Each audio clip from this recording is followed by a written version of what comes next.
Guys, tama sa problem 6, yung last natin. At 6 Yes na po, tayo sir. ngayon. Yan pong problem 6 na po tayo. Yes. Okay.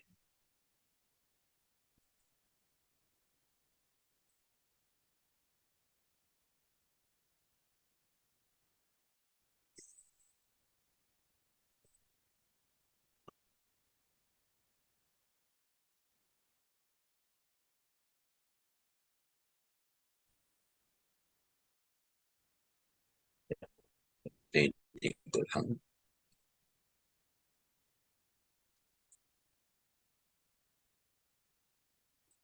Recording in progress.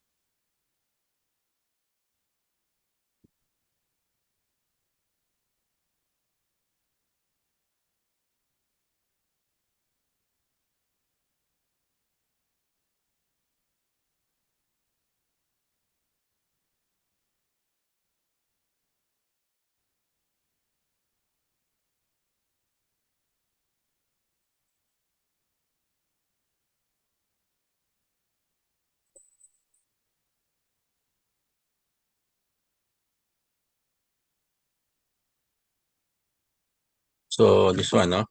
AFAR partnership. Okay. So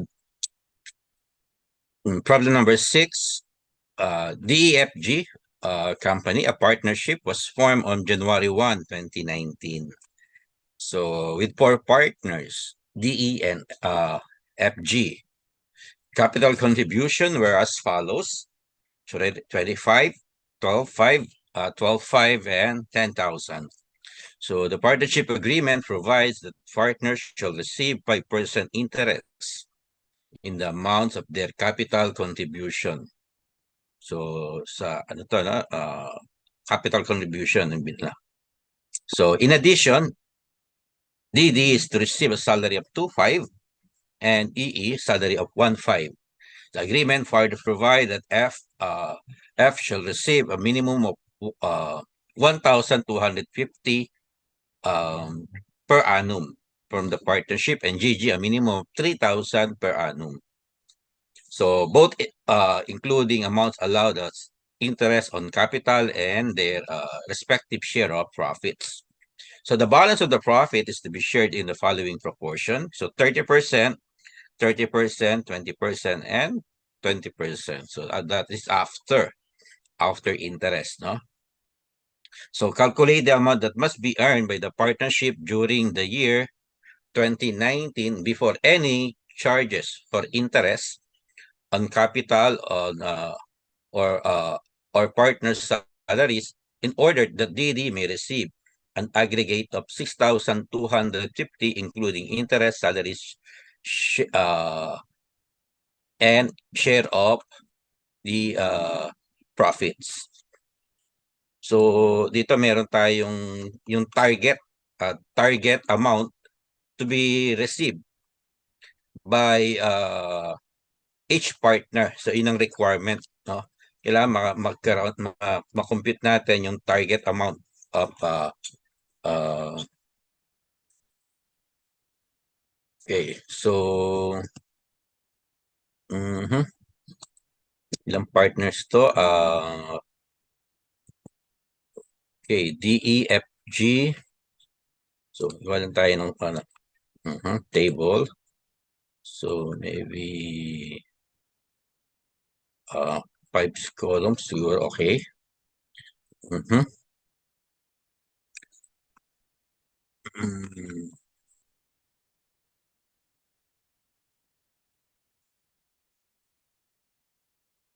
5 columns. So this is for DE. So dapat 6, no?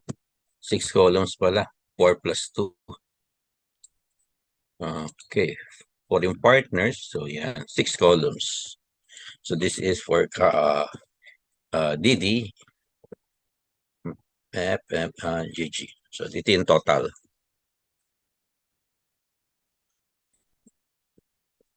Okay. Dali ang requirement lang naman dito, magkano yung marireceive ng each partner. Pero meron tayong target eh. So, start tayo dun sa salaries, no? Salaries, interest, and you have yung remainder o yung balance. Okay, so laging ganyan, no? So we have also yung this one. The amount of salaries is 2,500, then 1,500. So for a total of 4,000. So for the interest, each partner will receive interest. So this is 5% interest of each. So 5% of 25, so that is 1,250. Next is the 5% of 12.5, 625. 625 then. And the last one is 10,000, so that is only 500. So for a total of 3,000.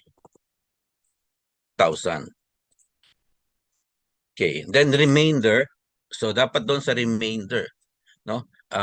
Yung ang requirement kasi si DD or to receive a salary of 2,500, then yung minimum, no? Yung ano muna tayo.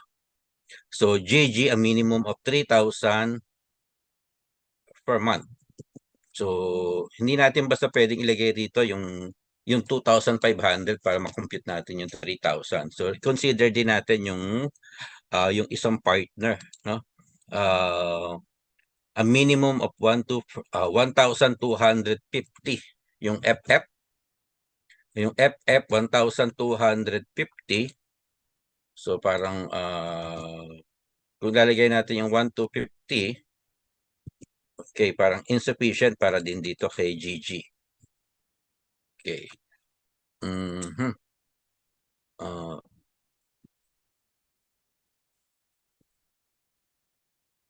Okay. 3,322. Mhm. Uh-huh.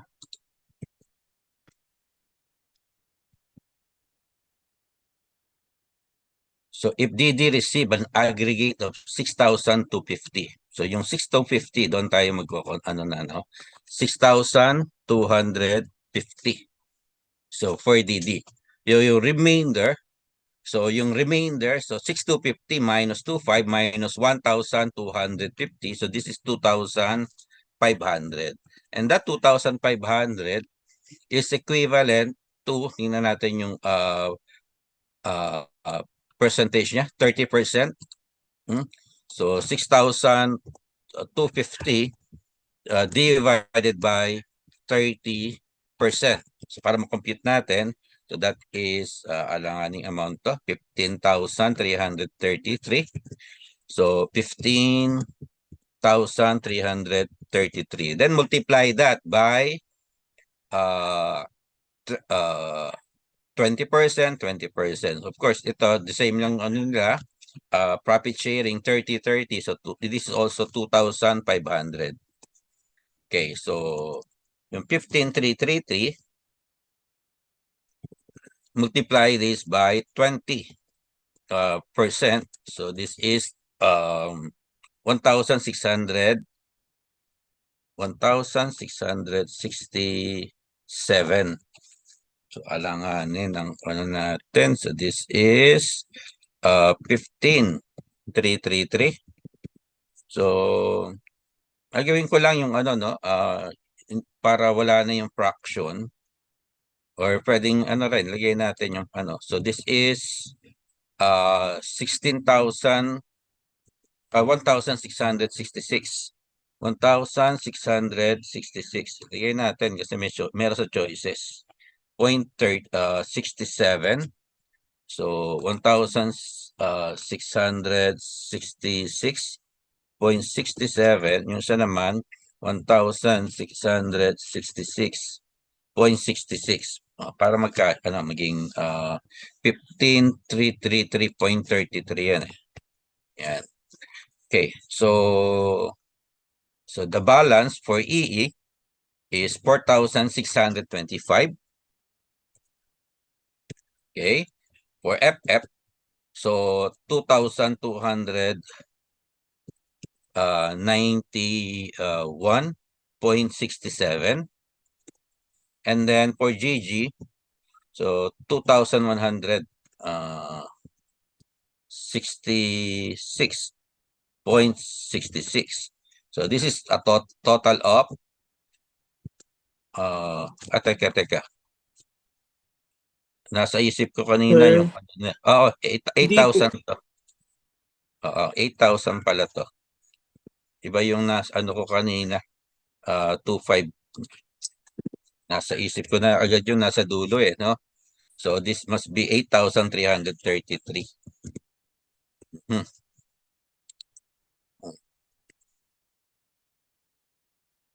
8,333.33. Tama, no? Okay. So this must be 8,333.33. Ang nasa isip ko na agad yung amount na nasa dulo. So ito yung 15,333.33. Tama. So after that, yung kay Gigi is insufficient para kung tingnan natin, no? 6,250. Obvious naman. 500, 1,000, and 2,000. So kulang pa meron pang kulang para ma-satisfy natin yung or no, yung ano pala, no? Yung 3,000. 3,000 yung ano niya minimum. Ito,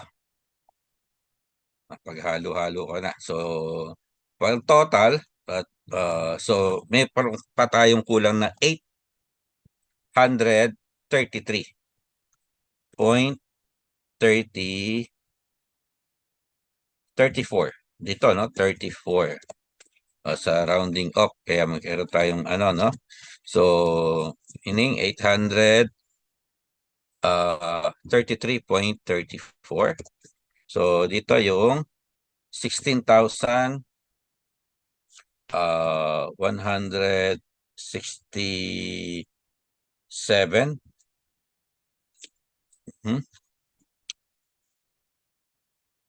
or 166, no?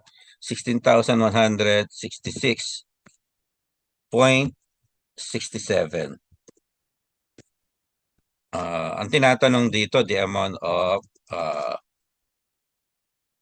income, no? So, ito, letter D. Paghalo-halo ko yung ano ko. Okay, so, tama.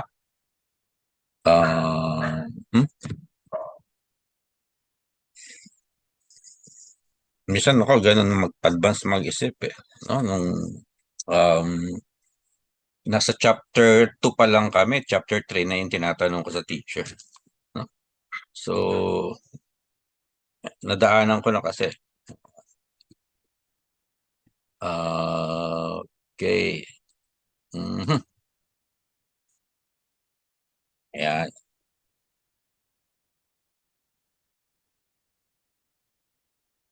So, unlike ng isang problem, yung previous problem dito, meron tayong total tapos kailangan masatisfy natin yung isa. Babawas naman natin sa iba. Lang dito ang requirement or ang given, dapat meron kang 6,250 para for D. Yan. Okay.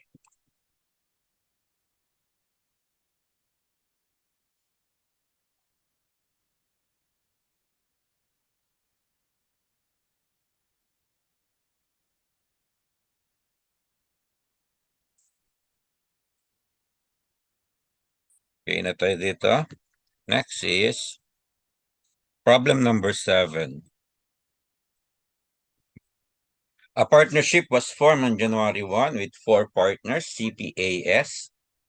So, CPAS, so ganun ulit, no? 4 partners, so tayo ng columns for 6 columns. Yan. So, dito na. See,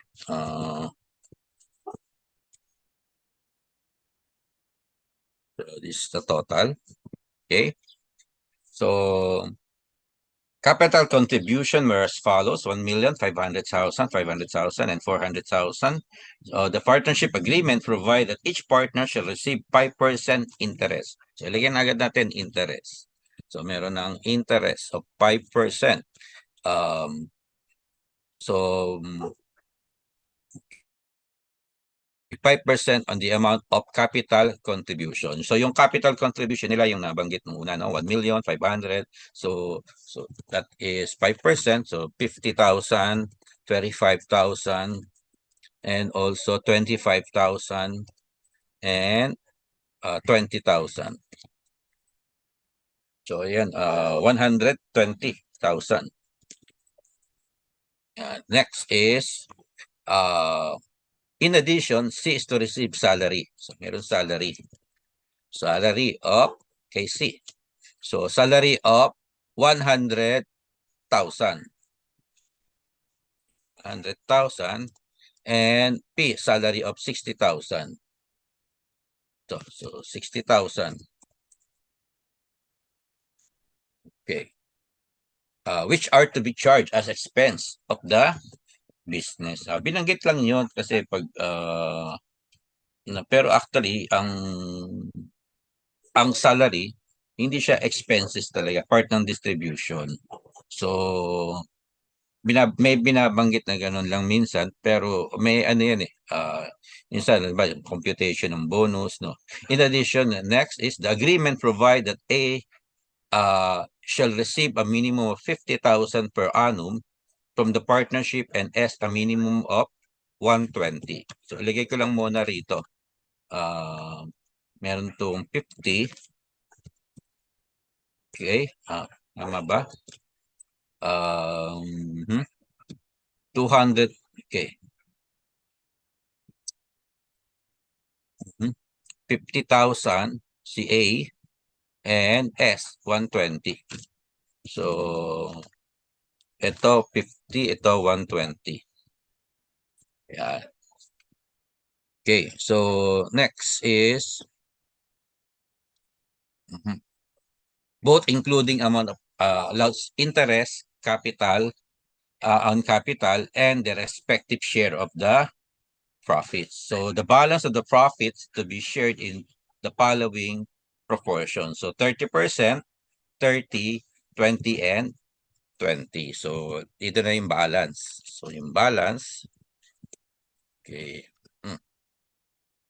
So either way, this is 160,000. Okay, ang total, wala pang ano, no? Okay.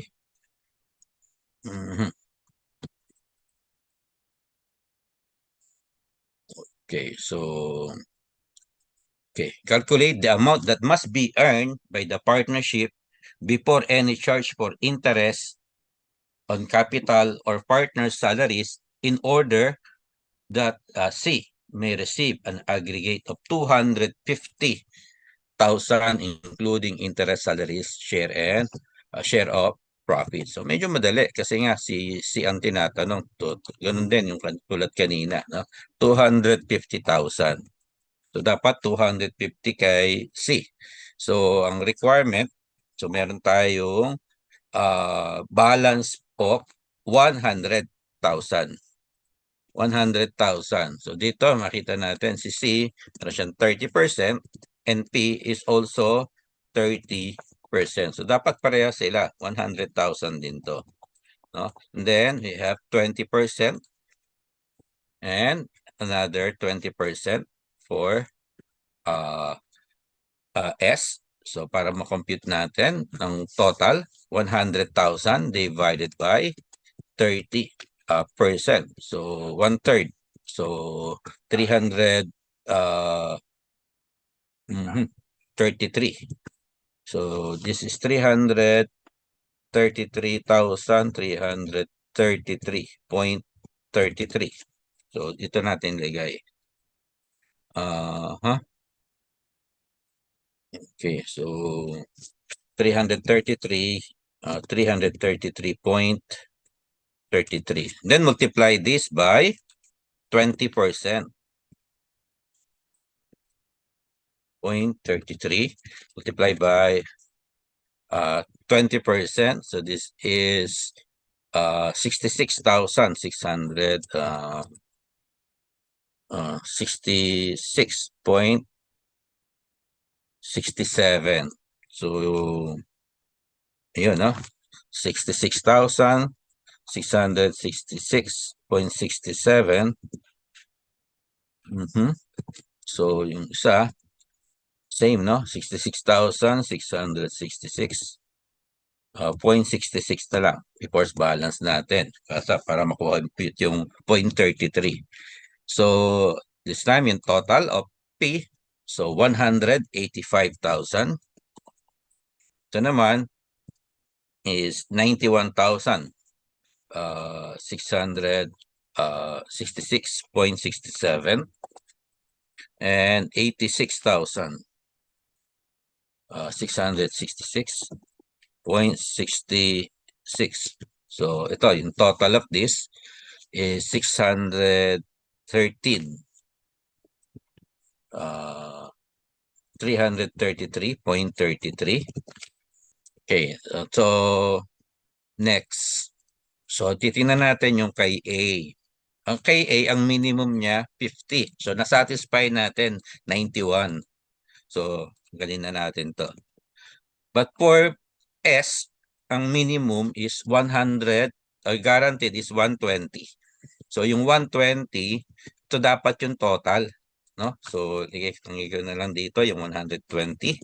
So yung 120,000, dapat yan yung total. So yung difference of 120 and 86, so dapat addition yun kay S. So yung difference, 120 minus 86, that is 33. So 33,333.34.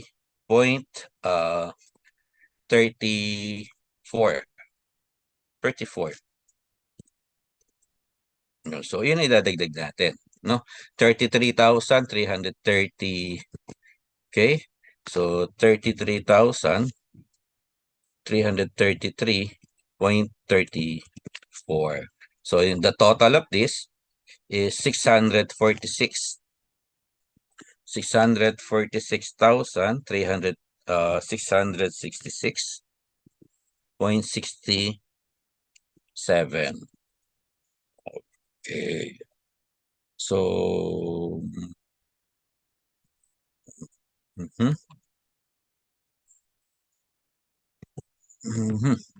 tama na ba?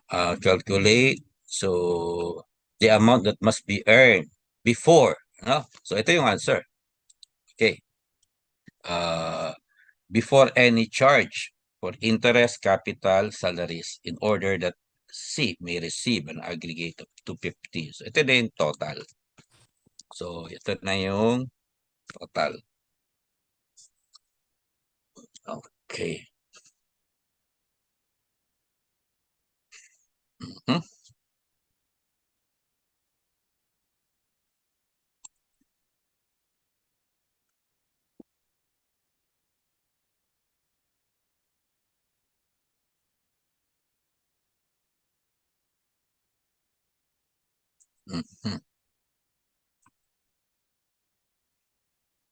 Okay, next is problem number 8. Okay.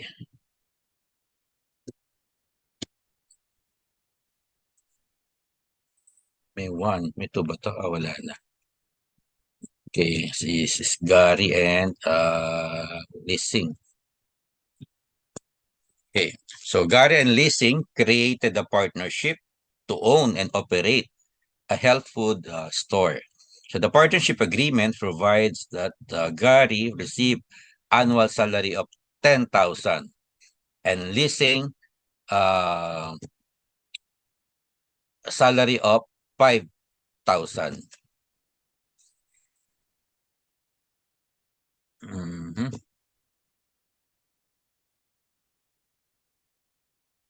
To recognize the relative time spent in operating the store.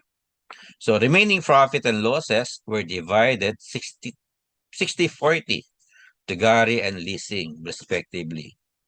Income of 13,000 for 2017. The first year of operation was allocated 8,800 to Gary and 4,200 to leasing. On January 1, 2018, a partnership agreement was changed to reflect the fact that leasing could no longer devote any time to the store operations. So the new agreement allows Gary a salary of 18,000, and the remaining profit and loss are divided equally. So in 2018, an error was discovered such that the 2017 reported income was understated by 4,000. So this is a correction of error. So the partnership income of 25,000 for 2018 included this 4,000 related to 2017. So in the reported net income for the year 2018 of 25,000, Gary would have received. Okay. So correction of error to. No. Mhm. Two partners. So 4 columns tayo. 4 columns. Okay. Mhm. Yeah. So we have the Gary and leasing. So, ito yung total. Start muna tayo dun sa 2018 operation. So meron tayong salary. So yung salary of 18,000 for Gary. So for leasing, 0. So this is 18,000. Next, yung balance, yung remainder. Okay. So, mhm.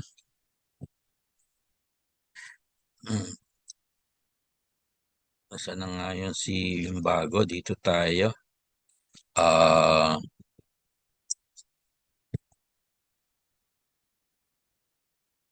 Ito. Ito tayo. Okay.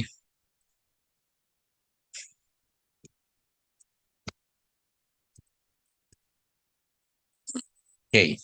And the remaining profits or losses are divided equally. So, divided equally. So, magkano yung profit? Okay.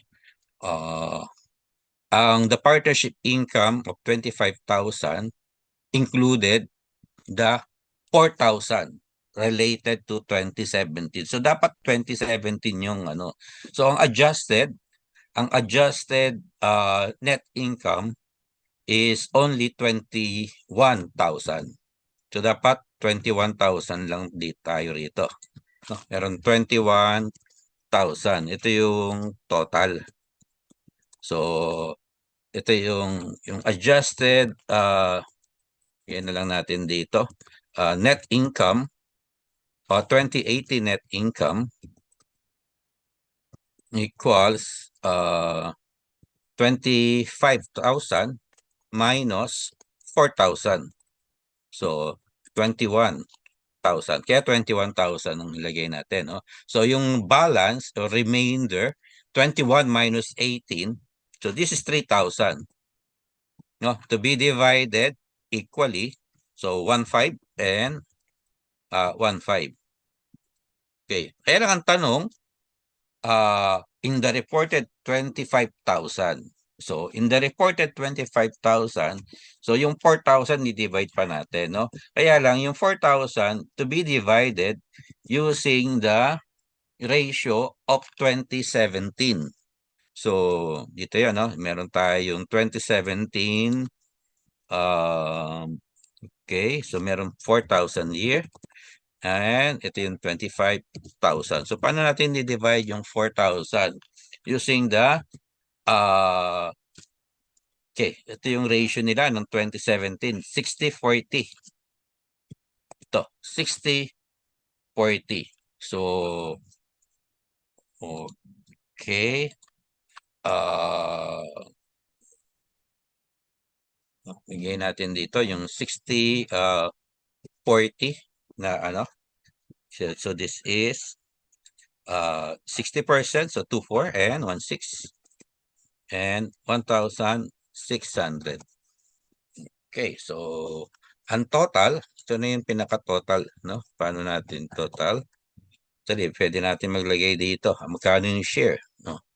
Sabi nga sa amin ng examiner, ang board exam, pwede siyang kumopya dito sa mga local, ano no, sa mga local materials.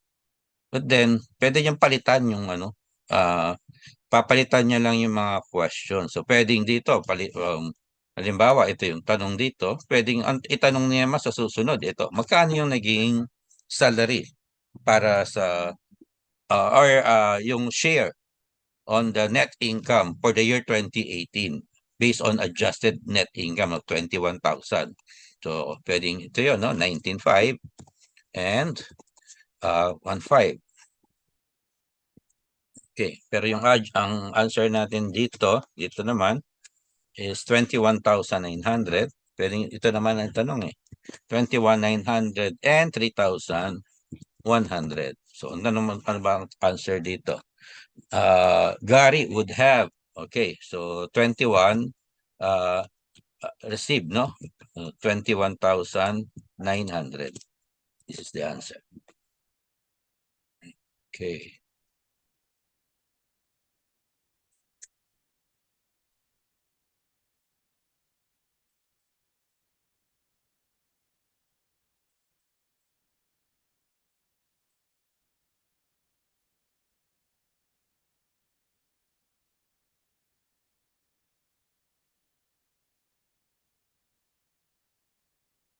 Okay, next.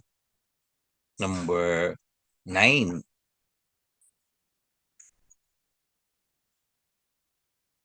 So, basta partnership operation, no? Ako, ano ko na to, yung laging ganito ang ginagawa ko. Ilan yung partner? 3. So, gawa tayo ng 5 columns. The best na yung maglatag ka na ng table na tapos saka mo, ano, no? Hirap yung sa calculus lang. Iba yung nakakahon na agad siya. So, this is alpha, okay. Okay, then beta, Charlie. Okay.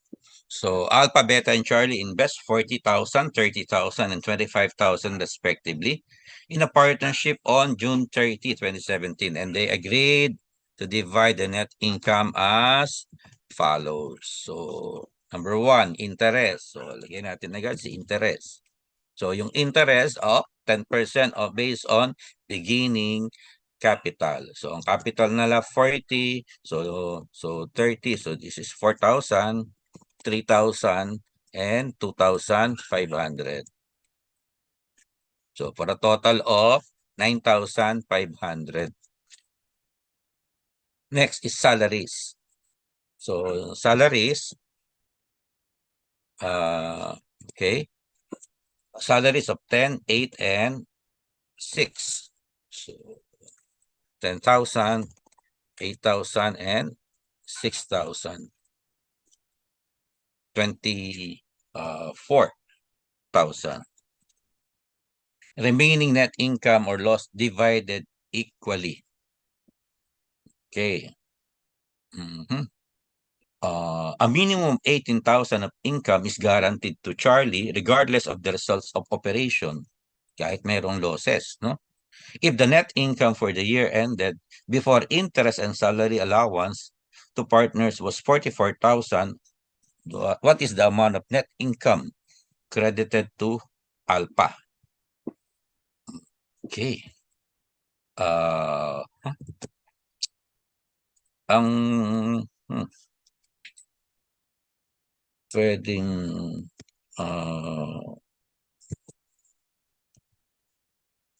kasi 44,000 no? Okay. So, pwedeng ilatag na agad natin dito yung 44,000 total. No? Total. Binigay yung total 44,000. Unlike yung mga problem kanina, ang tinatanong magkano yung total. So this one, 44,000. Yan. So ang balance, ito yung remainder equally, no? Meron tayong remainder equally. Saka lang natin problemahin yung minimum ng isa, no? So 44. Meron tayong less 24, so that's 20, 995, so 10,500. 10,500 to be divided equally, so 3,500. 3,005, 3,005, and 3,005. Okay. So, saka natin mag-compute ng total, 17,500. So, 11, 14,500. And 8, 11, 12. 12,000. 12,000. So, ngayon, saka natin tingnan yung minimum. Minimum of 18,000 to Charlie, regardless of the results of operation. So, dapat ang total niya dito is 18,000. So, saan natin kukunin yung 18,000? Hindi pwede mabago yung net income. 44 pa rin yan. No? 44 pa rin yan. 44. So, dapat yan 0. So, dito, we need to add 6,000. And the other partners will share dito sa 6,000, no, reduction in their okay. So dahil equally, so hati lang sila doon sa 6,000. So take 3,000 lang. So minus 3,000 and same, no? Minus 3,000. So that's all, no? Tapos na yan. 14,500, then 11,500, then okay, 18,000 and 44,000. So, ang tinatanong dito, yung kay Alpha, no? The amount of net income credited to Alpha, 14,500. Letter D. Yes, letter D.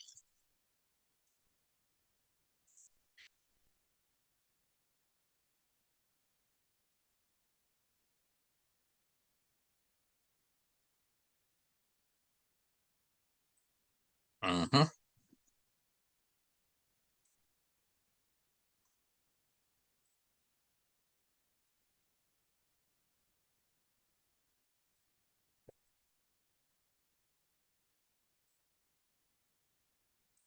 Medyo mahirap yata yung susunod. No? Mhm. Ito. Ako medyo mahirap to. Partners Pepsi and Sarsi share profits 3:1 after annual salary allowance of 4,000 and 6,000. However, if profits are not adequate to meet the salary allowance, the entire profit is to be divided in the salary ratio. So example, ang profit is, so ang salary ratio is 4:6 eh. No, 4:6. So ang net income is only 5,000, is so insufficient na rito sa salary na 10,000. So magiging ang allocation is 2,000 and 3,000. So kasi 4:6. So kung in excess, kung sobra naman dito sa 10,000, so let's say 12,000. So meron silang salary of 4 and 6, then yung 2,000 to be divided. So using the 3:1, no? Okay. Okay, so next is the profit of 9,000 were reported for the year 2017. In 2018, it is ascertained that in calculating the net income for the year ended December 2017, depreciation was overstated by 3,600 and the ending inventory was understated by 800. So kung napag-aralan nyo na yung correction of error, so dapat alam nyo yung counterbalancing error and the non-counterbalancing error. Ang counterbalancing error, yung mga tungkol sa inventory, no? Inventory and accruals. Pero ito, non-counterbalancing, yung depreciation. Ibig sabihin ng counterbalancing, ang counterbalancing kasi, pwedeng ang income, overstated ka ngayon, pero the following period, understated ka. Ganun ang nagka-counterbalance. So, yung kakulangan ngayon, na napupunan the following period. Naka-counterbalance. Kasi nga, yung ending inventory, magiging beginning inventory yan, the following period. So if the ending inventory is overstated, the net income is overstated. If the beginning inventory is overstated, the net income is understated. So, ganun yung sa inventory. But for the depreciation, hanggat hindi mo nakikita yung error, laging mali ang retained earnings. Pero hindi nako-correct ang ano, no? So pwedeng nagkamali ka nung year lang na yon, pero the following year okay ang depreciation mo, no? So unless na ang nagkaroon ka ng error doon sa capitalization. So laging mali ang depreciation, no? Yung pag nag-capitalize ka kulang or overstated or understated, laging mali ang depreciation. Pero hindi siya nagka-counterbalance. Hindi pa rin nagka-counterbalance. So in this case, dito meron tayong ending inventory understated. So yung magiging beginning inventory yan, the following period. No, medyo mahirap yung problem. Hmm? Okay, so dito muna tayo. Okay. Mhm. Yeah. 4 columns lang kasi dalawa lang naman yung partners. Ilang mahaba-haba to. Okay, so this is Pepsi and Sarsi. And Sarsi. So I have the total. Okay. Mhm.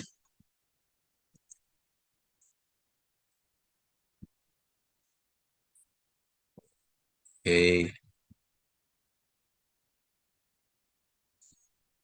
Ito yung 4,000, no? So magko-compute tayo ng ano, paano nagkaroon ng allocation nung previous year. So ang ano nila, ang profit is 9,000. So yung 9,000, eto, insufficient, no, to pay the salary of 10,000. Kaya ang magiging profit distribution will be based on ratio of 4:6. No, yun yung naging allocation. So yung 4:6 ratio. 4:6 ratio kasi insufficient yung 9,000. Lagay muna natin dito. 9,000. So, paano naging hatian nung 9,000? So, meron tayong 3,6 and 5,4. Mhm. Dapat yata nasa ilalim. Mamaya na nga pala to. Lagay ko na lang dito sa ilalim. Unahin mo muna natin si ano. Dito ka. Dito ka. Yan, sa ilalim. Sige, unahin muna natin yung 2018. So, yung 2018,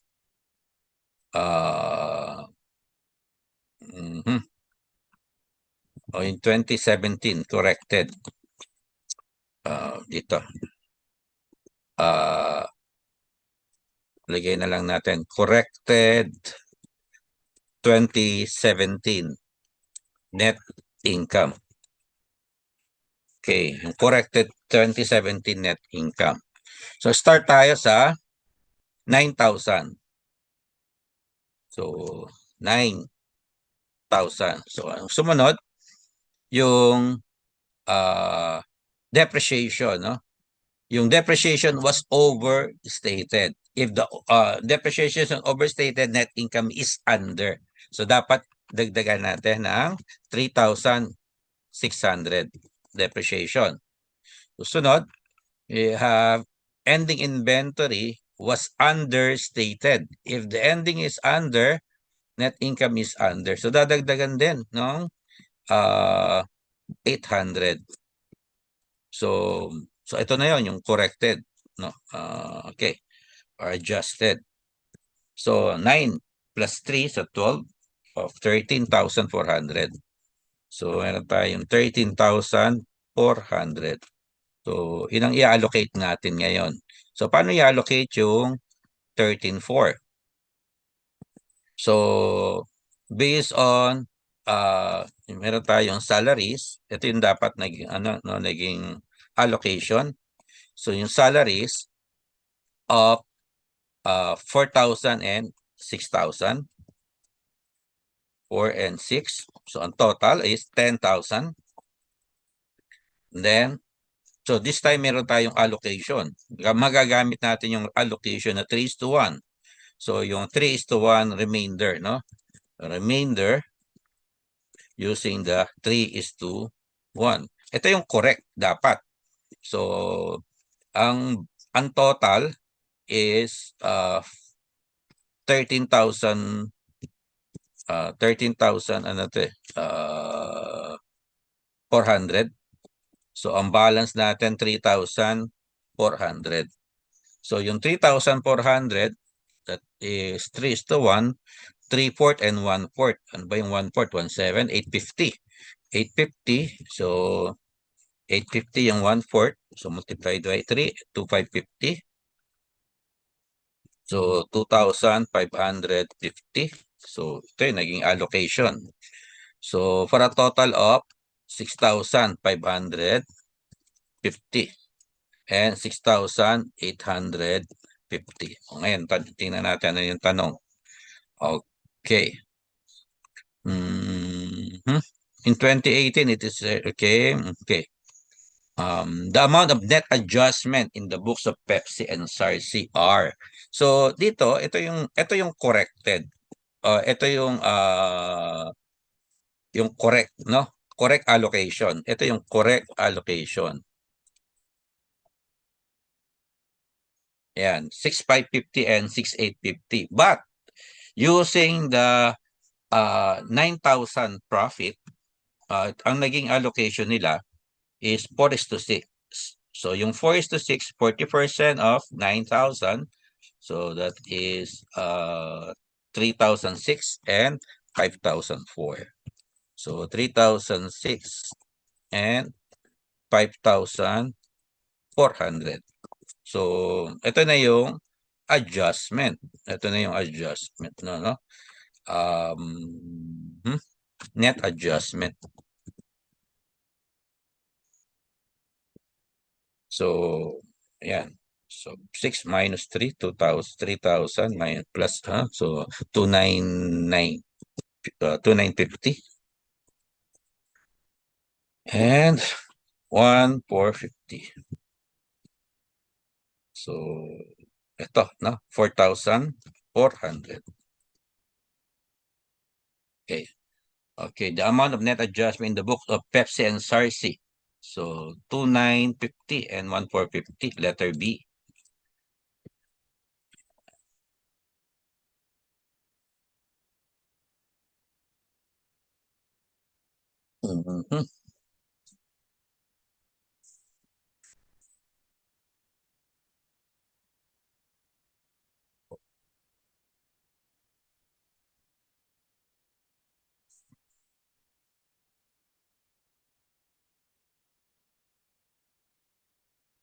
Okay, so correction of errors.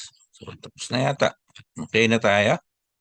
So yung next is ang susunod natin yung dissolution, no? May copy na kayo ng material na dissolution? Wala na kayong gustong balikan dito?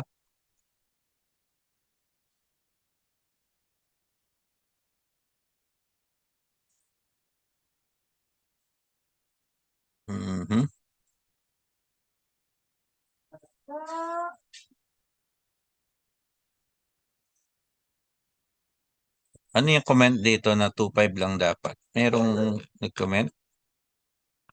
Aha. Nai-correct na ba yun? Question pa ba yun yung itinatanong kanina? Dapat 2.5 lang daw?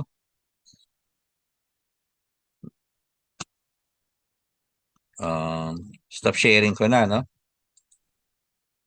Okay. Mhm. So, next is partnership dissolution. Nung una, nung high school ako, nalito, ano ba yung dissolution? Kasi nakakalito, pag dissolution, pwede bang liquidation yun? Ano, no? So, simple lang naman ang dissolution. Ika,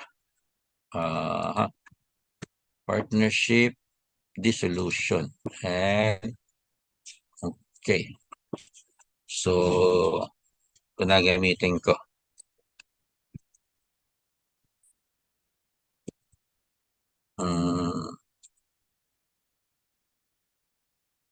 This one. Okay. May kopya na kayo nito, no?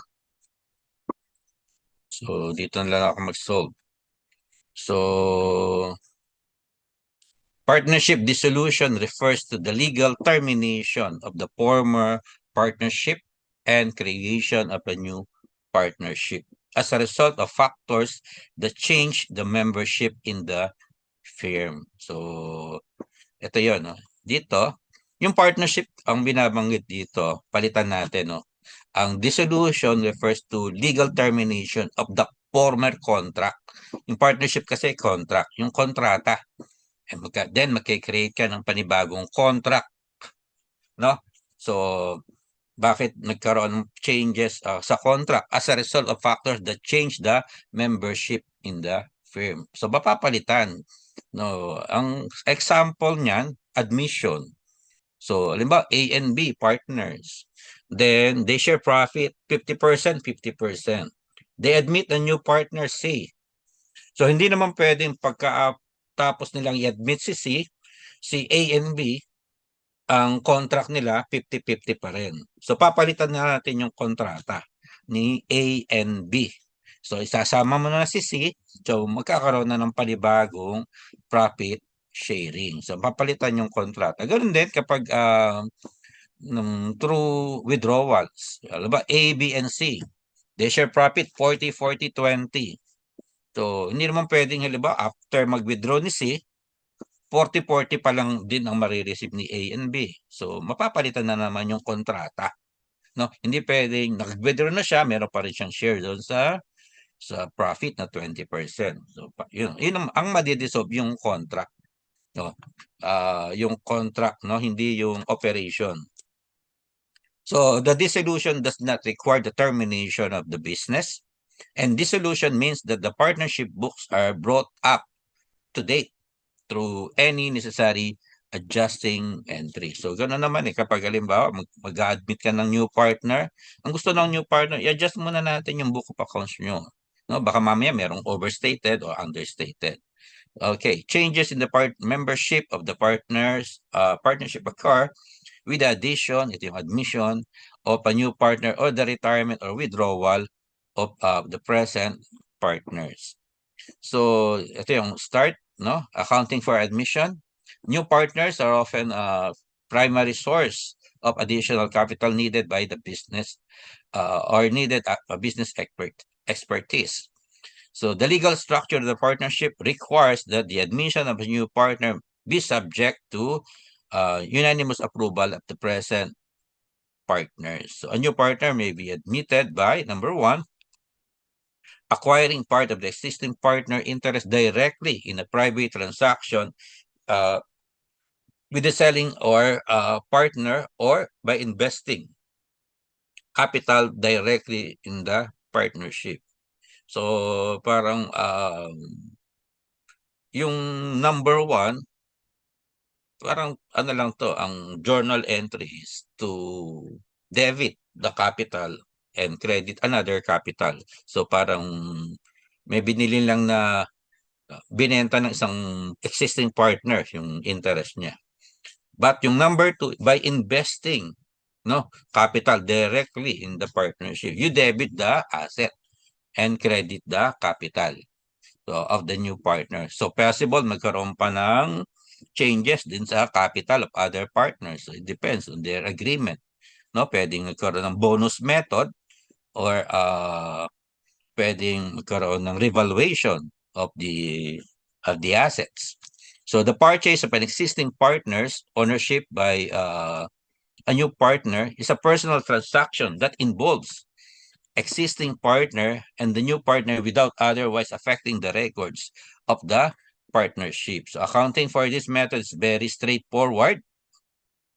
The only changes that are recorded on the partnership books occur in the two partners capital account. So the existing partner capital account, okay, teka, inanin ko muna. Wala yung ano ko. Nagloko ah. Okay. So yung existing partners capital account, check ko lang yung ano pa, parang nagloloko yung ano ko. Okay. Mahina yung battery. Okay.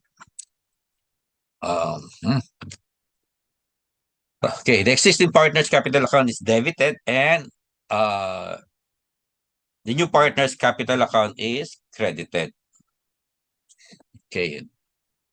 If instead the new partner invests directly in the partnership, the change increases the asset. So debit the asset as well as the capital account. So pag bonus method, it may affect the or the capital of the existing partners.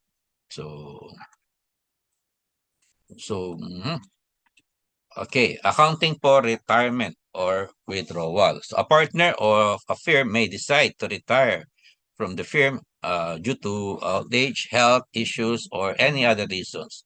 At the time of the retirement, the retiring partner is eligible to receive the share of capital and share to gain on revaluation. In case the existing partner decide to allow the retirement of the partner from the firm by paying him or her from the funds of the firm, all the assets and liabilities of the firm are revalued before the retirement of the partner. So any loss or gain arising on the revaluation is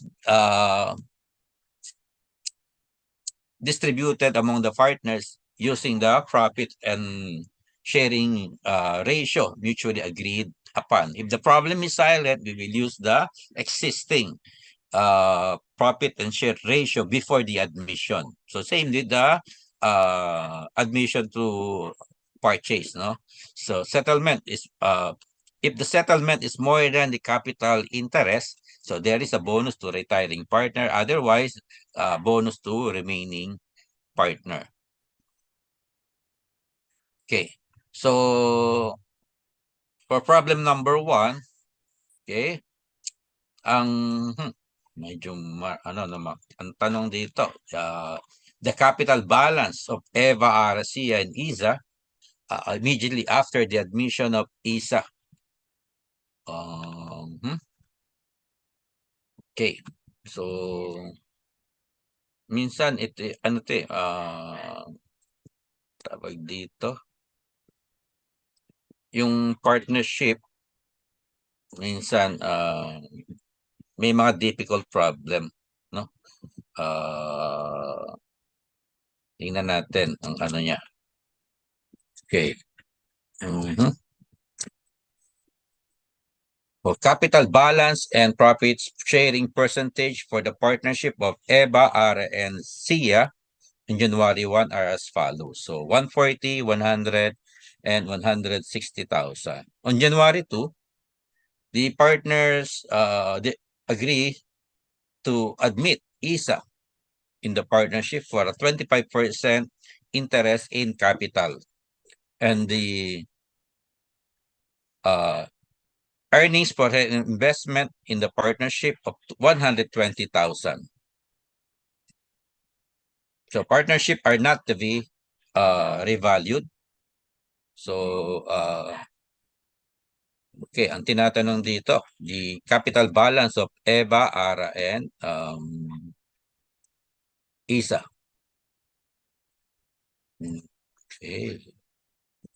Mhm. Yeah,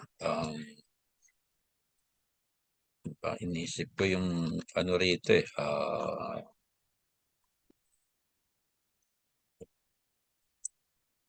Hmm, okay, sige. Ano natin dito, meron tayong old capital tsaka ano 'no, old partners and ito ko na lang gawin. Ah, sisira yung ano, papagawa ba ako dito? Parang, nakaano siya, yan. So, tingnan ko anong magandang format.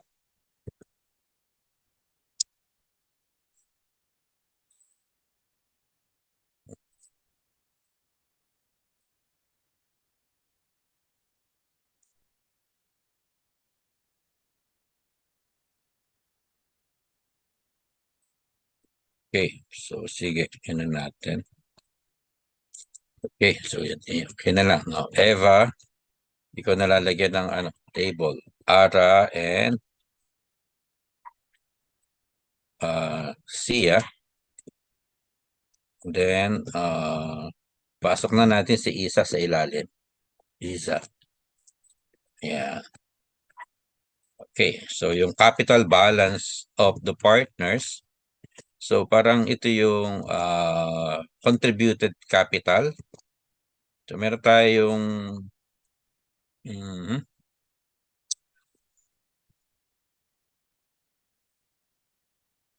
okay. Mhm, contributed capital. So dito pala sa ibabaw, these are the contributed capital. Contributed, capital or the capital balance, no? Okay, before admission. So 140, 100 and 160. 140, 100. Tapos 160.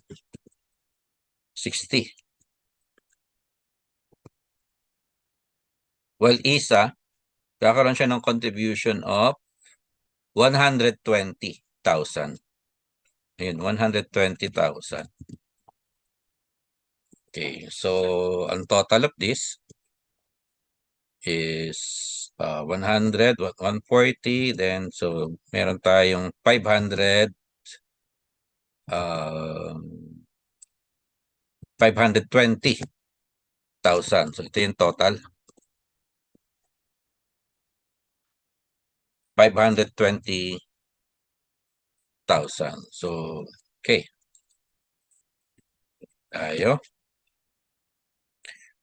Mhm. So, ang capital nila o yung interest is 36, 24, and 40. Then, the new partner will be admitted 25% on interest capital. So, mhm, okay, so 25%. So, dito natin lalagay yung adjustment, no? Dito ko ilalagay yung agreed capital. Dito agreed. Dapat pala ng table lang nilagay ko. Agreed capital. So, ang agreed capital, dito, no? So, 520, multiply that by 25%. So, dito ko ilagay, no? 520 multiply by 25%. So, 260, 130. 130,000 dito. Equals 130,000. The problem is silent, no? Regarding paano yung accounting for the admission. So we will use the bonus method. Bonus method ang gagamitin natin. So hindi tayo magkakaroon ng revaluation, meaning hindi magkakaroon ng changes doon sa total capital. Ang total contributed capital is 520. 520 yan. Dapat 520 rin ang agreed capital. 520. Kaya lang, pagdating dito, yung capital of the new partner, magiging 130. So therefore, there is an adjustment of 10,000. May 10,000 adjustment, kaya naging 130,000. Ayan, so ito yung 25%. Yan yung 25% of the 520,000. And then, the capital of the other partner, dahil meron tayong 10,000, no? Meron 10,000 na bonus. Yung 10,000 yung bonus, so 130 minus 120,000, dito ko na lang ilagay. 120,000 equals 10,000. Ito yung bonus. So yung 10,000 to be allocated, 10,000 to be allocated using the profit and loss ratio of the other partners, yung 36, 24, and 4,000, 40. No. So yun yung 10,000. So madali naman yung dahil eksaktong 10,000. So 36, so 36. So 36 bawas natin. Ano nga yan? 36, 24. So 24 and 4,000. Meron tayong 24. Okay. And 4,000. Negative 4,000. So after that, the agreed capital will be 136,400. 136. Ito naman, 97,600. Okay. And 156,000. 156,000. So ngayon, ano yung magiging new profit and loss ratio ng partner? So, mapapalitan, no? So, kasi nga, yung 25% napunta sa new partner. So, ang magiging allocation ngayon, magiging yung dating 36, yung 36% multiply by 75. 75%. Nababawasan ng 25 eh. So, 75%. So, 18, 27, 4, 27. 27,000. No? So, or 27%. Ito yung bago, no? 27%. Yes, 27%. Okay, next is the other one. Ano nga yung isa? 24. 24,000, 24% multiplied by 75%. So, giging 18%. Then, the last one, yung 40% multiplied by 75%. So, this time, ito yung 30%. So, this is the new profit and loss ratio. 2718. So, meron tayo rito 27%. Ano na ito? Kabila pa yan. Dito yung 27%. Then, 18%. 18%. And you have the 30%. Of course, ang total niyan, 100% dito. No? This is the new profit and loss ratio. So, this is yan. So, okay. Kinokopya ba?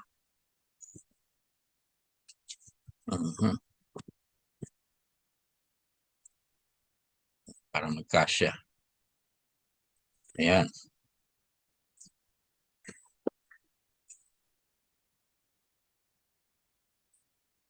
Okay, so, ito yung requirement number 1, no? What will be the new profit and loss ratio if all partners will share profit using the old ratio? Okay, yan, ito pa rin yung old ratio nila. Okay. So, gawa natin ng journal entries. Minsan naghahanap sila ng journal entries eh. Ano ba na journal entries dito? Debit cash. Ang cash natin is 120,000. Tapos credit natin yung capital of each partner. So those are Eva, Ara, and Sia. So Eva capital. Then meron ding Ara capital.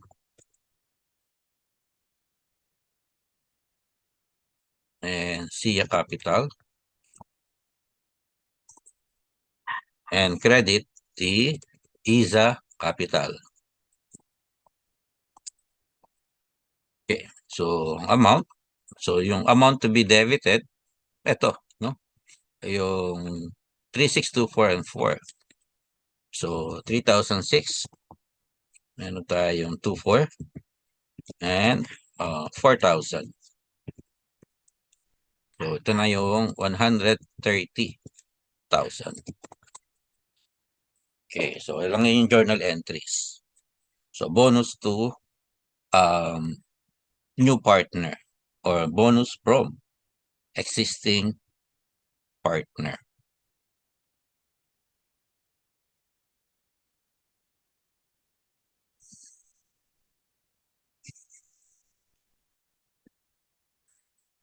Number 2.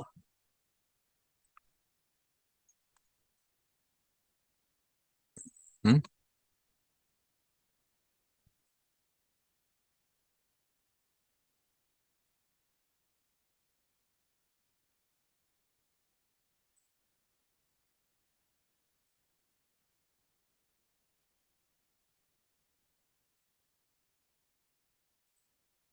Okay, medyo mahirap tong problem na to, no? Yung, hindi siya ordinary na yung nasa mga books, no? Uh, Parang isa sa pinaka-difficult problem to, number 2. The balance sheet of Daniel and Samuel at December 31 appears below. So, ito yung capital nila, 60,000 and 90,000. 16 and 90. Next, determine the capital balance of the partners immediately after the admission of Saul under the following independent situations. Saul acquired 25% interest in the partnership capital directly from Daniel and Samuel. Medyo mahirap kasi dalawa yung binilan niya. Kung isa, madali lang eh. No? Isa, madali lang. Pero dito, Daniel and Samuel for 50,000. Okay. So Saul paid 18,750 directly from Daniel and 31,250 directly to Samuel. The total asset of the partnership after the admission of Saul were 360,000. 360. So check natin. The total asset 360. So ang total asset before is 360. So walang pagbabago sa total asset. Meaning wala tayong revaluation of asset. 360 pa rin. Okay? So how much must be the capital balance of Daniel immediately after the admission of Saul? Okay, so ang tanong dito, ilang percent yung binenta? Kasi 25% interest in the partnership. So pwedeng 25% tapos meron bang ang tanong, magkano yung ibinigay doon sa partner? Ito nga yung payment, no? Meron tayong payment. So, ilang percent yung binenta? So, okay. Mhm.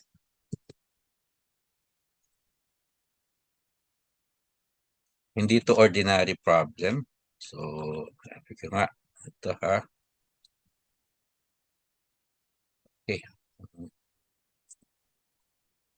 Paano nga yun? Bakit gano'n? Okay. Ayan. So, mag-ano siguro,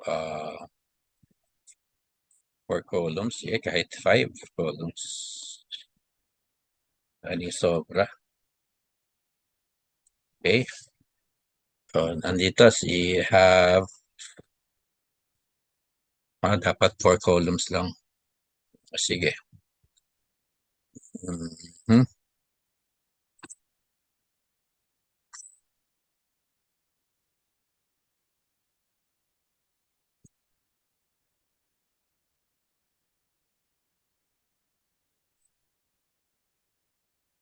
So, Daniel and Samuel. Dito, no? Ano natin. So, for Daniel and Samuel. Ito muna. For Daniel and Samuel. Saka lang natin lagay yung isa.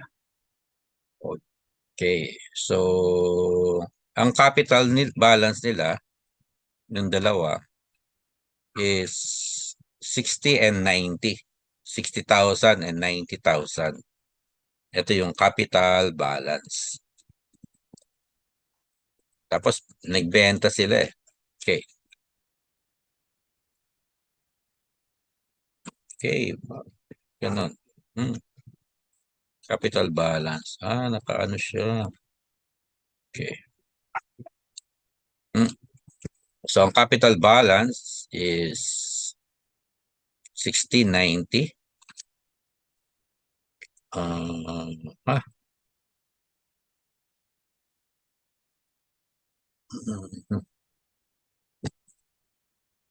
So, yan. 60 and 90. 90,000.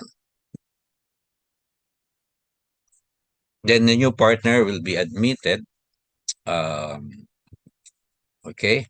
Ang new partner is Saul. So, yung kay Saul, meron siyang no? Okay. Nga natin mabuti yung problem. This is admission by purchase directly from other partners. So, meaning hindi mababago yung ano nila. Okay, hindi mababago. So,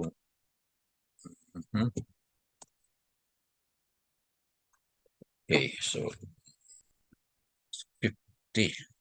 So, 25, 150. So, 13,000.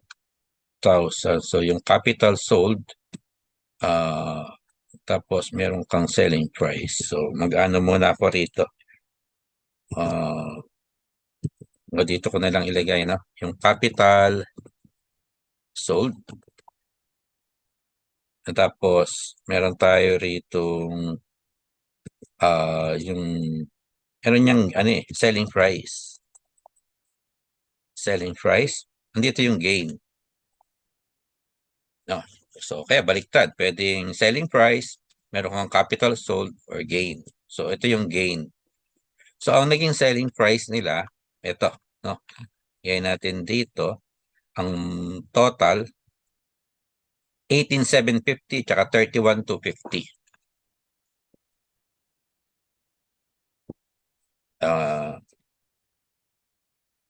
18,750 and 31,250 for a total of 50,000. 50,000. Okay, so pero magkano yung halaga ng naibenta nila? So this is 150,000 eh. 100 net total muna, no? Wala pa pala si Saul dito. Dito na lang. In total, ang total dito is 150,000.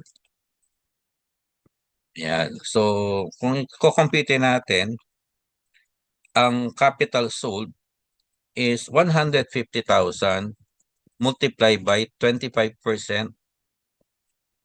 So, this is 37,500. 37,500. So, yun yung capital sold. Meron 37,500. So, there is a difference of 12,005. So, merong gain.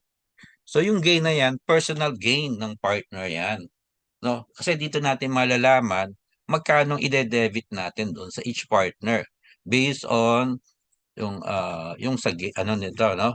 So, meron silang gain na 12,000. 500. Yung profit sharing ng partner, ito, titingnan natin. Ano bang profit sharing ng partner? Ito, of Daniel and Samuel. Kung titingnan natin yung problem, wala kang profit sharing. So if the problem is silent, so we will divide the profit using their capital ratio. Capital contribution ratio. Dahil wala namang initial capital contribution, kung ano lang yung nakikita natin na capital, which is 6:9. 6:9. Ito yung gagamitin natin. No, 6:9. Silent yung problem sa sa profit sharing. So kaya ito 'yon, no? 6:9. So ganun din ang gagamitin natin sa gain distribution. So meron silang 6:9. So meron tayong gain dito, no? Which is divided ng 6:9. No. Okay, so yung 12:5, ano ba yung 6:9? So parang 2:3. Ito rin yung 2:3, 40%. 40% and 60%. So 40% of 12,500, that is 5,000. Ayan, dito meron tayong 5,000 and 7,005. Okay. Tignan natin ng konti. Not justified. So work back, meaning ang capital sold, yung difference, no? So this is only 13,750. Yung isa naman 31 minus 75, so 23,750. So yun yung capital sold. Yun yung gagamitin natin kapag gumawa tayo ng journal entry. No. So ito. Kasi ang tanong dito, determine the capital balance of Daniel, Samuel, and Saul immediately after, teka, pa yung tinitingnan ko, no? Determine the, how much must be the capital balance of Daniel immediately after the admission of Saul. So, anong magiging journal entry natin dito? So, ang entries is to debit,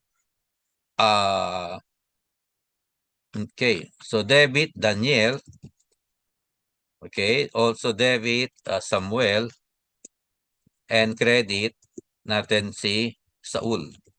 Ayan, Saul capital. Okay. So, Saul capital. Magkano? No? Magkano? So, hindi natin kino-consider yung payment.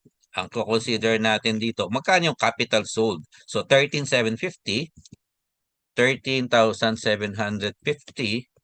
And then for Samuel, that is 23,750. 23,750. And for Saul, so ito yung 37,500.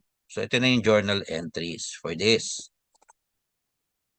Okay. So, what if, ano naman yung payment o 18,750? That is a personal transaction, no, between the incoming partner and the existing partner. No, yung 18,750. So ibubusan niya yung pera na yun, no, sa kanya yun. Kaya lang ang tanong dito, magkano yung binenta niya na capital? So ito na yun. So okay, so ano ba? Itap ko lang para mas ano. Yan. Yan. Mhm.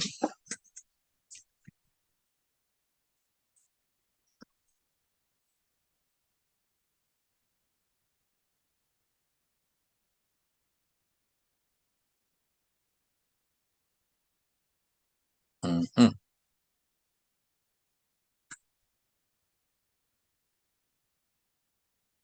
Kung isang partner lang yung binilan, medyo madali yan eh. Nangyayari niyan yung okay, yung multiply lang natin by yung percentage, no? Para ma-compute niya yung yung percentage of interest acquired. So dito kasi ano yung percentage of interest acquired. Ito. Mhm. So, ang tanong dito, di ba, ang requirement is how much must be the capital balance of Daniel.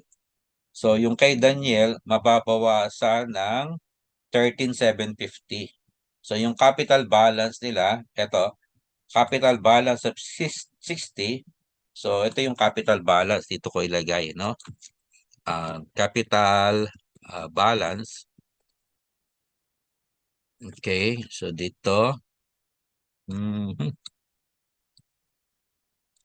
So, 60,000 minus 13,750. Itong dalawa ang consider natin, no? Itong dalawa na to. Ito. Ay ka. And ito. So, pag pinag-deduct natin yung dalawa na yan, meron tayong 46,250. 46,250 and 66,250.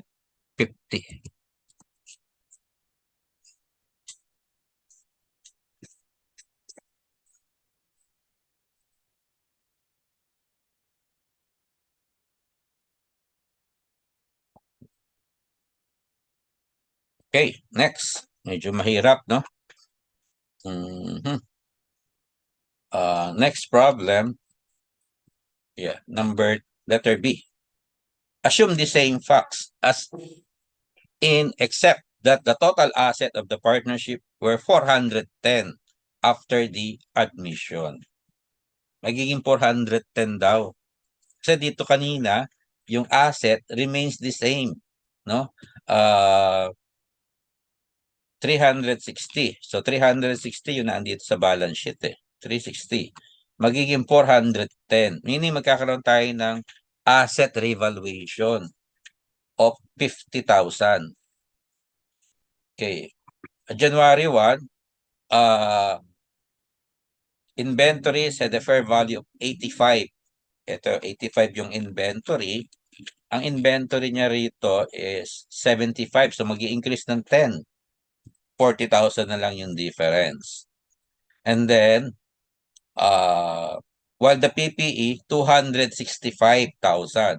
So, ito yung 40,000 na difference. 265 minus 225. 40, yun yung 40,000. Kaya magkakaroon tayo ng asset revaluation. Okay, next. Both Daniel and Samuel decided to revalue the partnership asset before the admission of Saul. Determine the capital balance of Samuel immediately after the admission of Saul. Determine the capital balance. Okay. So, ganun ulit. Gagawa tayo nito.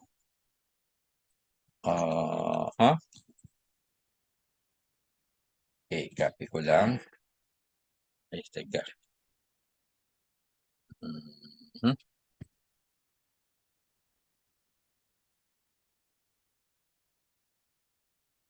Yung letter B. Okay, balitan natin to. So, sunod.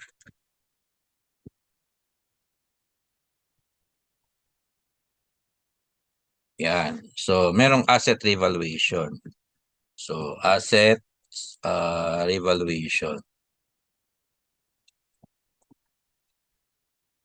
Okay. So, ang asset revaluation natin, 50,000.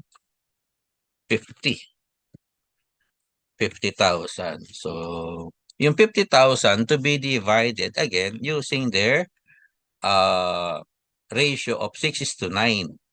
So, 6:9 ang ano natin. Okay. 6:9. Yan. So, 40% and 30%. So, 40% of 50. So, 20,000. And ano tayong 30,000. So, these are their capital balance. Ito na yung capital balance.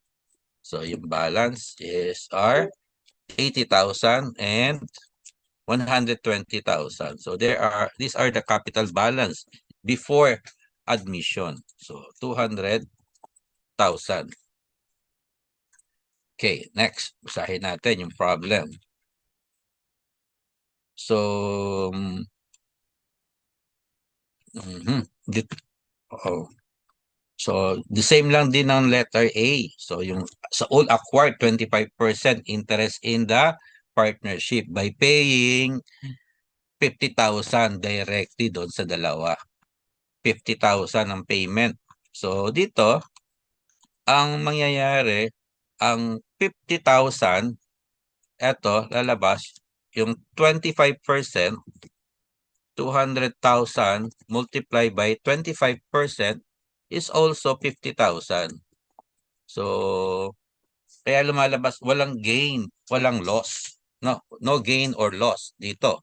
Kasi nga ang capital sold lalabas is 50,000, which is the 25%. Ang payment is also 50,000. No gain or loss. So, so kung no gain or loss, gawa na agad natin ng entries, no? So magkano yung binenta, magkano yung ano. Okay, so lumalabas ganun din 20 and 30, no? 20, 30. So ganito. Kung ilalagay natin to, ang payment is 13,000, no, 18,750 tsaka 31,250.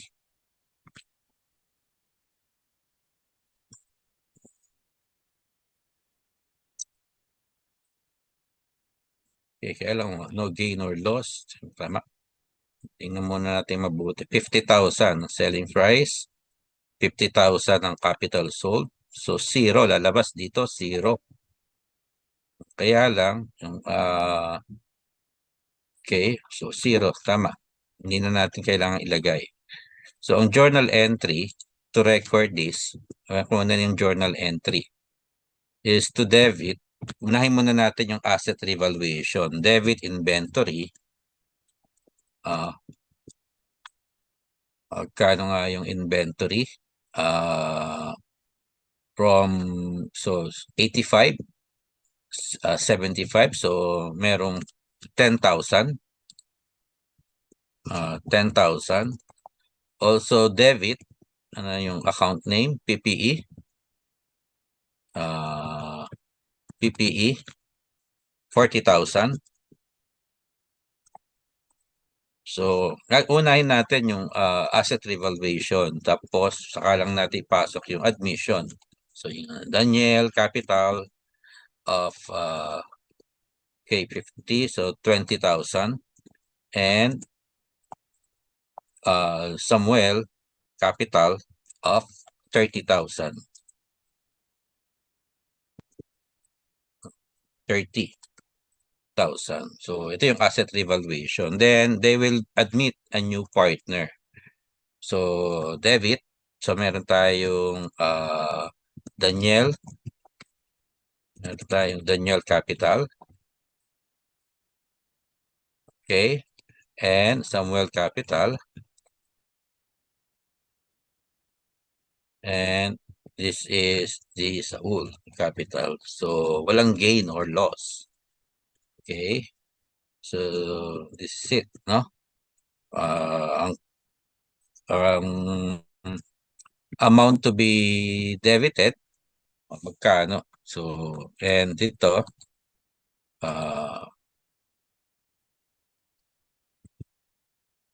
lalabas yung magkano yung payment, no?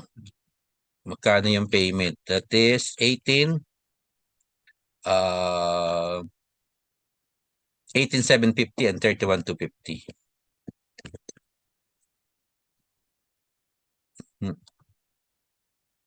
18,750, 31,250, and 50,000. So, yung magiging balance, so yung balance nila, no? Ito yung capital balance eh. So, mababawasan ng 31,18,750. Ito yung sold. So, parang ito yung naibente. Capital sold. Okay.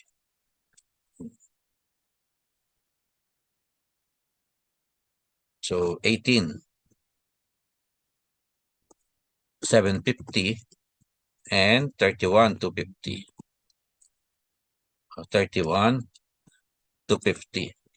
So ito yung balance. Okay, so that is 61,250. Next is 80, 90, 88,750. So yun ang tinatanong. Ang tanong dito determine the capital balance of Samuel immediately after the admission of Saul. So ito yung tinatanong pala, no? Yung 88,750. Okay. Okay, ano ba yan? Ito, no? Ito.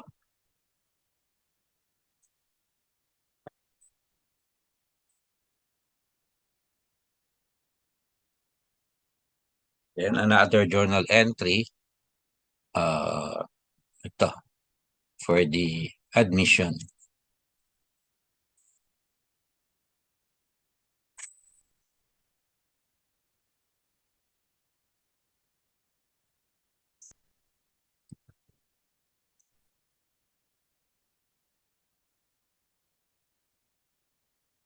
Okay, next, letter C. Letter C natin, Saul acquired 25% interest in capital by investing 50,000 of cash. So this is admission by investment in the partnership. So the total capital of the partners amounted to 200,000 after the admission. Determine the capital balance sa Saul immediately after his admission. So this time, ang agreed capital equals contributed capital. No, kasi nga ang capital natin before, eto eto siya No, 100, 150. Okay, ko na lang dito sa ilalim. 150,000. No. So, tapos they will admit a new partner, Saul. So, for another 50,000. So, magiging total natin 200,000. 200,000. So, that is the total agreed capital. So, ito yung total agreed capital. So, walang adjustment eh. Agreed capital is also 25%. So, dito, kung ano natin, 200,000 multiplied by 25%. So, this time is yung 50,000. So, no bonus. Wala tayong bonus. So, kaya ang journal entry lang dito is to debit the cash of 50,000 and credit the capital of Saul capital of 50,000. Ito yung pinakamadali. Yan lang ang journal entry niya. Ganyan kasimple lang siya. No effect doon sa capital of Daniel and Samuel. So, wala tayong bonus, walang revaluation.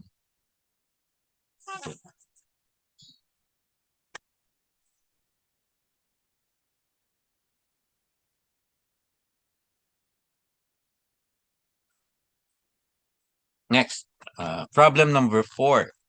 Yung letter D.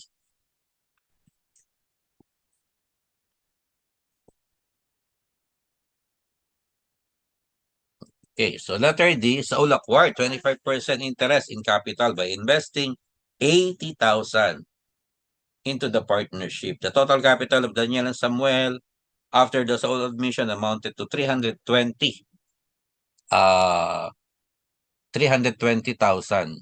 The fair value of the inventory was 85 and the fair value of the PPE was 305,000. On January 1, determine the capital balance of Daniel, Samuel, and Saul immediately after the admission. So, medyo ibahin natin yung, kasi dito, para makita natin, magkano yung contributed capital, magkano yung agreed capital ng partners, no? Kasi, ang contributed capital, kunin ko na lang siguro kahit 4 columns. Yan, sufficient na to. Or sobra pa nga to. Okay. So, we have the contributed capital. Dito natin lagay contributed capital and agreed. Ito ko na lang agreed capital. So, nandito na lang yung revaluation, no? Kung merong revaluation. Okay. And okay. So, ito na yan. So, we have the partner. Sino nga yan? Si Daniel. Then, Samuel. So, these are the old. And then, the new partner, the Saul. Yan. So, ang contributed capital of the partners, ito, unahin natin yung their capital of 60-90. Ito yung 60, 90, and 80,000. Actually, pwedeng gawin, separate yung revaluation, no? Pero dito ginawa ko shortcut na lang. So, iba na to. 60, 90, and 80. And their agreed capital, okay. So, ito yung 60, 90, and 80, 150, 230,000. Yun yung total.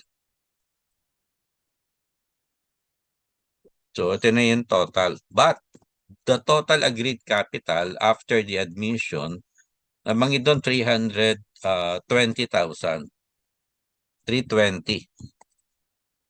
So, there is a revaluation of 90,000. So, titingnan natin kung tama yung revaluation. Kasi kung hindi tumama yung revaluation, in addition, meron pang pero dapat tumama eh. No? Dapat magbalance siya eh. Kasi hindi no effect yung total sa total agreed yung bonus. So 90. So tingnan natin. So yung 90,000, ano ba yung 90,000? Ito. Ang inventory 85. So 75 yan per record. But yung PPE 305. Kano ba yung PPE? 225, 305. So 80. So there is a difference of 10 and 80, 90,000. So tama, 90,000 yung revaluation. Ito, meron tayong 90,000 revaluation. That 90,000 revaluation will be divided dito. So nagkataon yung 320, ito 320. So yung 320, 80,000. For the agreed, no? Ito yung sa agreed. So, wala siyang share sa revaluation. Kasi pwedeng dito kasi, ang adjustment natin, yung combination ng revaluation and share of bonus. Pero no effect siya pagdating sa total. No? Okay, so dito, yung 90,000, okay, multiply pa rin natin doon sa ratio kanina, 40% yun, no? 6:9. No? Yung 6:9, 40% and 60%. 90,000 multiplied by 60%. So you have 36. 36,000 and 54,000. 54,000. Lagay ko nga rito yung 9:9 ratio as 6:9. Kasi pag nalimutan nyo ngayon at natin yan, yung 69 ratio is also 40 and 40% and 60%. Ito yun. So, after that, meron tayo 36,000 dito. 36 and 54,000. Okay, so 96,000 and 144,000. So, gawin natin ang entries. Ang entries, journal entries, is to debit cash of 80,000. Also debit inventory. So, combination na. inventory of 10,000. Also debit PPE of 80,000. Then you have the capital of Daniel capital for 36,000. Then Samuel capital for 54,000. Then Saul capital of okay 80,000. So 80,000. So na yung journal entries. So ang tinatanong capital balance eh. So ito, no? Ito na yung capital balance, yung agreed capital. Ito na yung answer doon sa requirement. Kung ano yung agreed, no? Capital balance. Ito pala. Oh. Baliktad ang ano ko, no? Teka. Baliktad. Mhm. Dito ko na ilagay sa kabila yung ano eh. Erase. So ito yung revaluation. Yan ko na lang, no? Okay. So para maging ano, ito yung 90,000. Lipat ko na lang. So ito na yung capital balance, no? Agreed, no? Capital balance. So 96, 144 and 80,000. So 320,000.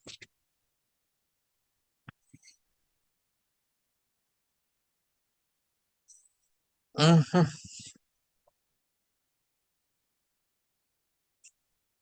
Ito yung mga parting difficult ng partnership, no? Ito lang, no? Pero yung the rest, madadali na eh. Kahit nga yung sa liquidation, no? Madadali na yun eh. Ito yung mahirap, yung mga ganitong parte. Ah, yung katulad kanina, no? Kasi wala akong nakita sa libro din yan. Wala kang nakikita sa book. Bago natin ituloy yung problem number 3, so break muna tayo. So mayroon kayong ano, gustong balikan na solutions? Wala. Stop ko muna ha. Stop sharing ko na ha. Hindi ko makita yung comment nyo eh. Ah, Wala kayong gustong balikan na ano, solutions?